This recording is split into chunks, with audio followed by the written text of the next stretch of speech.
बीते हफ्ते बशर अल असद के तख्तापलट के बाद भी सीरिया में उठापटक का दौर जारी है।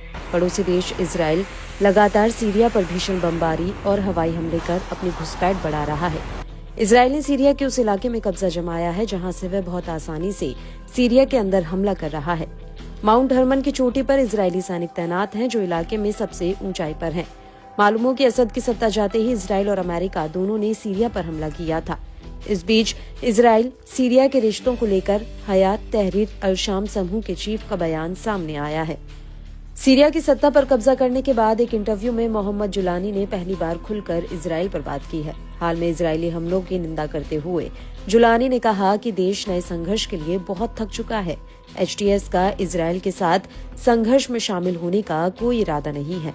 इजराइल के पास सीरिया में अपने हमले और दखल देने का अब कोई बहाना नहीं बचा है।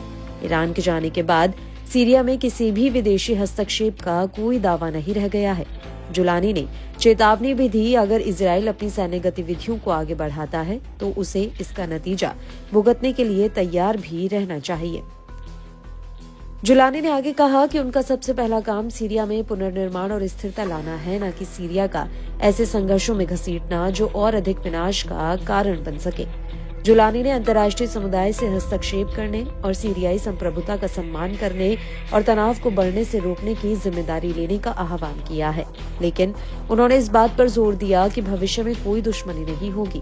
हम सीरिया में ईरानी उपस्थिति को खत्म करने में सक्षम थे, लेकिन हम ईरानी लोगों को लेकर दुश्मनी नहीं रखते हैं। हमारी समस्या उन नीतियों से थी जिन्होंने हमारे देश को नुकसान पहुंचाया है। बता दें कि इजराइल ने तख्तापलट के दौरान संभावित खतरों से निपटने के लिए सीरिया में बड़ा अभियान चलाया। इजरायली सेना ने सीरिया के कई संवेदनशील साइट, हथियार डिपो और केमिकल वेपन के अड्डों को बम से उड़ाया था। इजरायली सेना ने अपने हमलों को लेकर कहा था कि वह इन खतरनाक हथियारों को गलत हाथों में पड़ने से बचाना चाहती है। ऐसे में इजराइल ने अपने हमलों को जायज ठहराया, साथ ही सीरिया के कई इलाकों तक अपनी सेना को तैनात किया। जुलानी ने सीरिया को आगाह किया कि सुधार और बदलाव आ रही हैं, सीरियाई क्रांति की जीत हुई है। इजराइल के ऐसे कदमों की हालांकि अंतर्राष्ट्रीय स्तर पर भी खासी निंदा हुई। इजराइल ने गोलान हाइट्स पर UN की ओर से गश्त किए जाने वाले बफर जोन में प्रवेश किया। इजराइल ने कहा है कि वह सीरिया के संघर्ष में शामिल नहीं होगा। 1974 में बने बफर जोन पर उसका कब्जा महज एक रक्षात्मक कदम है। ये तब तक के लिए अस्थायी कदम है जब तक कि वह सीमा पर सुरक्षा की गारंटी नहीं देता।